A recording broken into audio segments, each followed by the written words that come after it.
যে রেপার্টরিতে আছে এটা অবশ্য, careful of business about although prosper, অর্থাৎ সে সমৃদ্ধ, তার অবস্থা ভালো, তার সাকসেসফুল, তার ইনকাম, সেই সত্ত্বেও সে খুবই যত্নশীল হয় এই বিজনেসের প্রতি। তার যা যা ইনকাম বা যেভাবে সে উন্নতি করে জীবনে, কোনোভাবে সে অবনতি চায় না, অবনীত হইতে চায় না।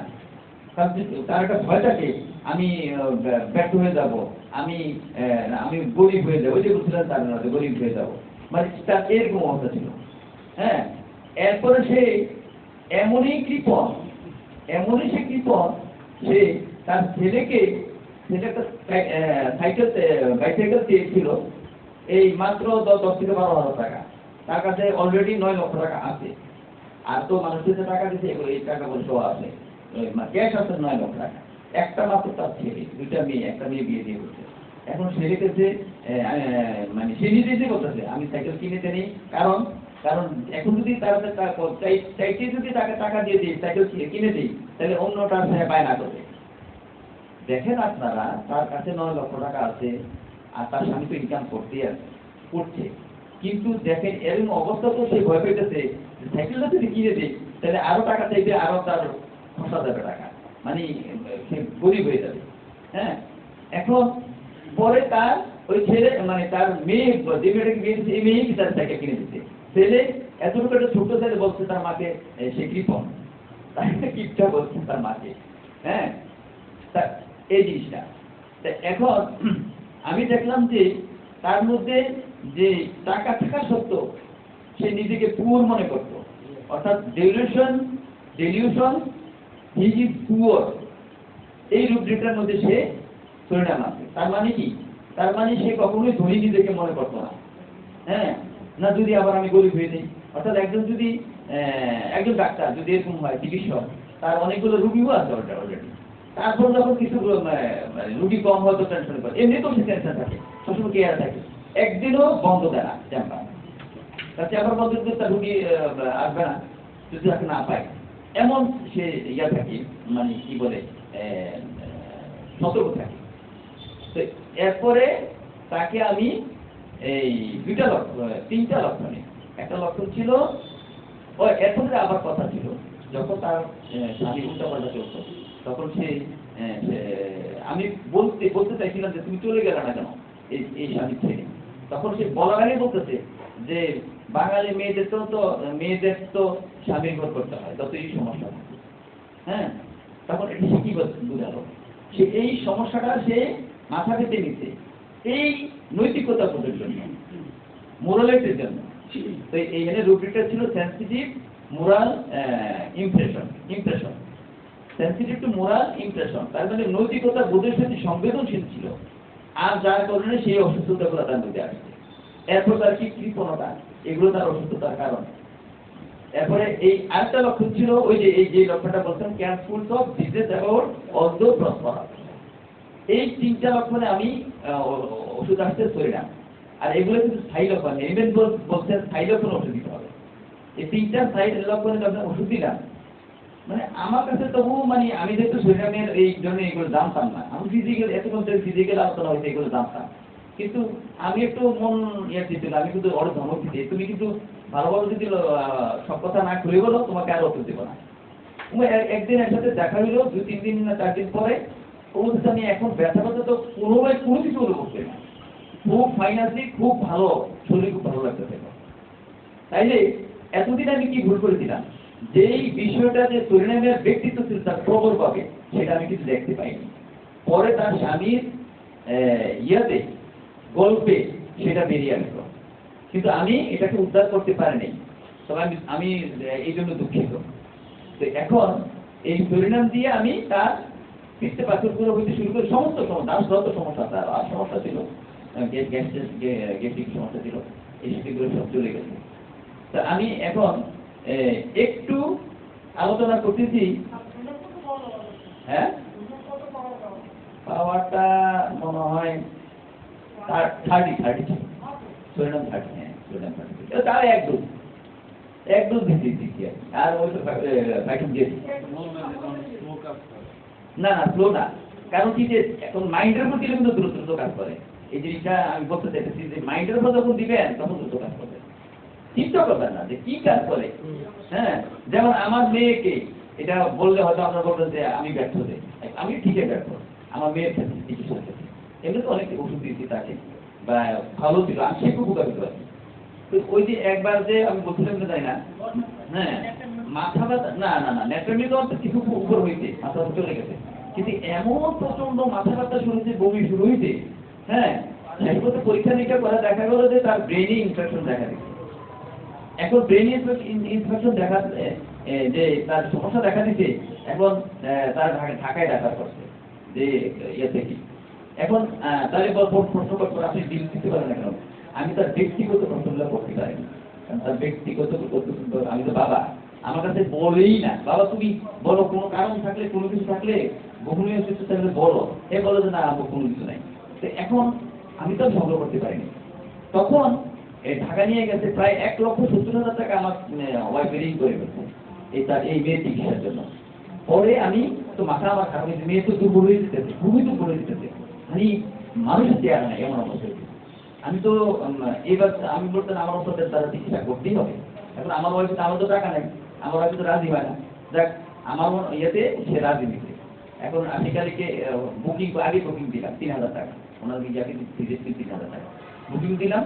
দেওয়ার পরে এই তো 10-12 দিন পরে ওই সিরিয়াল তো পাওয়া যাচ্ছে না, কারণ ওই তো প্রচুর রুগী থাকে, প্রচুর রুগী গিয়েছে।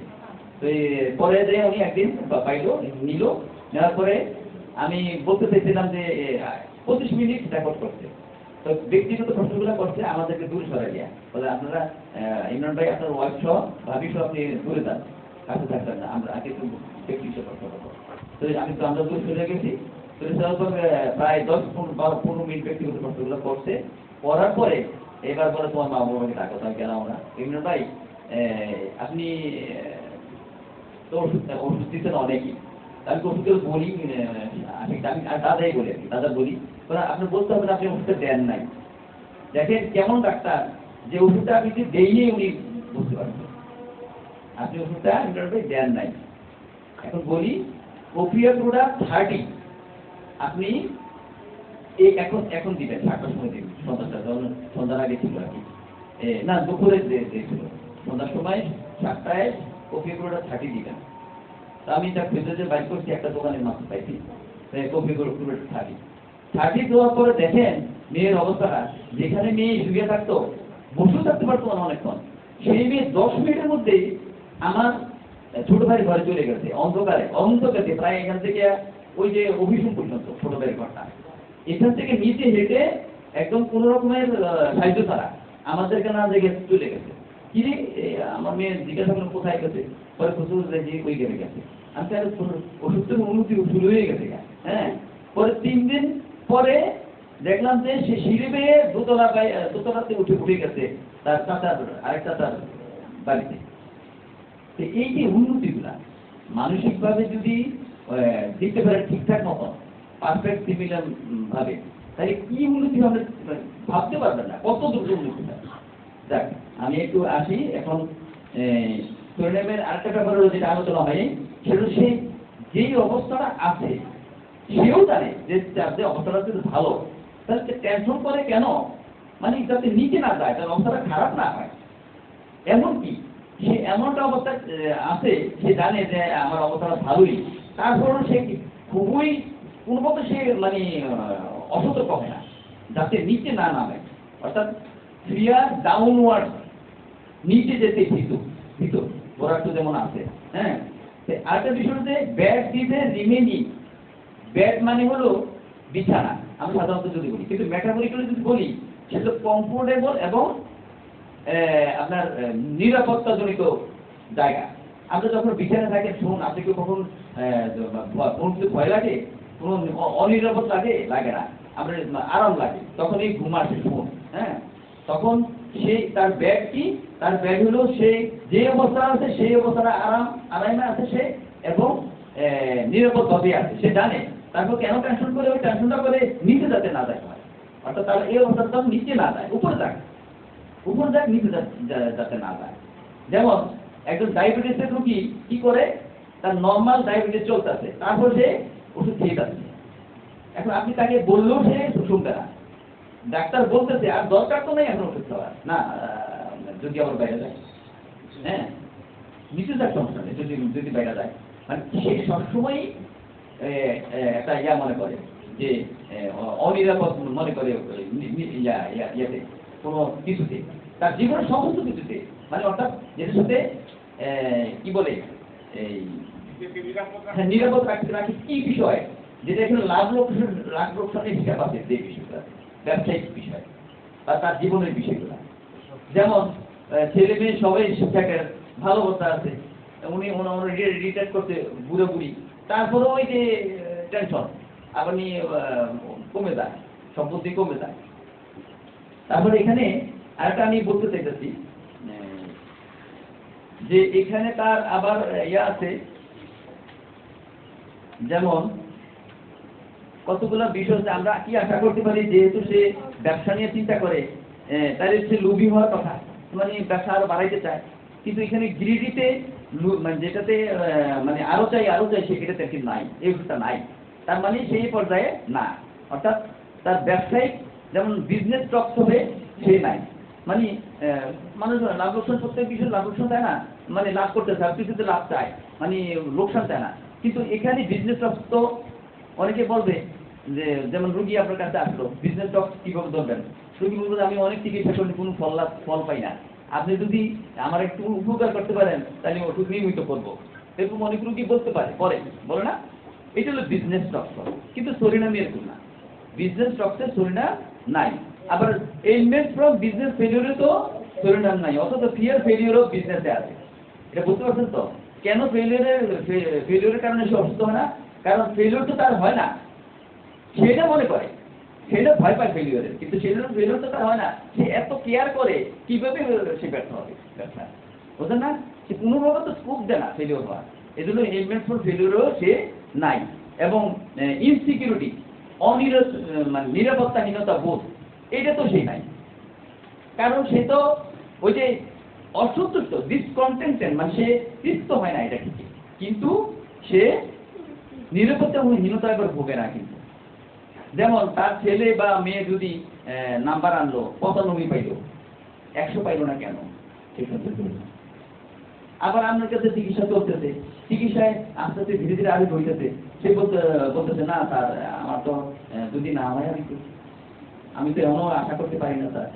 হ্যাঁ, এবার বুঝতে পারছো যে একমাত্র সরিনাম, এই যে আমাদের মেডিসিন গুলোর মধ্যে একমাত্র সরিনাম হলো সেই ব্যক্তি, তার অবস্থা ভালো, উন্নতির দিকে যাচ্ছে, কিন্তু সে সন্তুষ্ট হচ্ছে না, টেনশন জিনিস আবার কমে যায়, ব্যবসা খারাপ নিবে যায়, খারাপের তো কোনো সুযোগ নাই, বিশ্রামও এনার্জি। এবং ওই মহিলাটা সে বিশ্রামও নিত না, একেবারে যখন ব্যথায় একদম আর পারতেছে না, শরীর দিতেছে না, মানে কোনোভাবে কাজ করতে পারছে না, তখন বিশ্রাম নিত। এবার বলছেন শরীরের অবস্থা, মানসিক অবস্থা কেমন। তো যাই হোক, এই মেইন বিষয়টা হলো যে সবসময় মনে রাখতে হবে যে সে কি, সে নিচে যেতে ভীত, অর্থাৎ তার যে লেভেলটা আছে ব্যবসা, এই লেভেলটা সে বজায় রাখতে চায়, এই লেভেল থেকে ব্যবসা না যে কোনো বিষয়ে এই লেভেলটা থেকে নিচে নামতে চায় না, সে এই সবসময় টেনশনটা নিচেই নামে দেখে, আমার নিয়ে অবস্থা খারাপ হয়ে যায়, হ্যাঁ আমি পুর হয়ে যাই। এই যে ডেলিউশন পুর মানে কি, আমি আমার একটা স্কুলের সাথে কমতি আছে, মানে আমি গরিব, তার মানে কি, অর্থাৎ সামথিং শর্ট, মানে কিছু একটা কমতি আছে, সে সবসময় মনে করে, এই জন্যই সেই টেনশনে থাকে এবং তার লেভেলটা যা পর্যায়টাকে সে বজায় রাখতে চায় সবসময়, সেটা হারাতে সে চায় না। তো সবসময় এটাই মনে রাখবে, তার অবস্থা খুব ভালো, সাকসেসফুল অবস্থা, তারপর সে টেনশন করে ব্যবসা নিয়ে ক্ষতি হয়ে দেখে।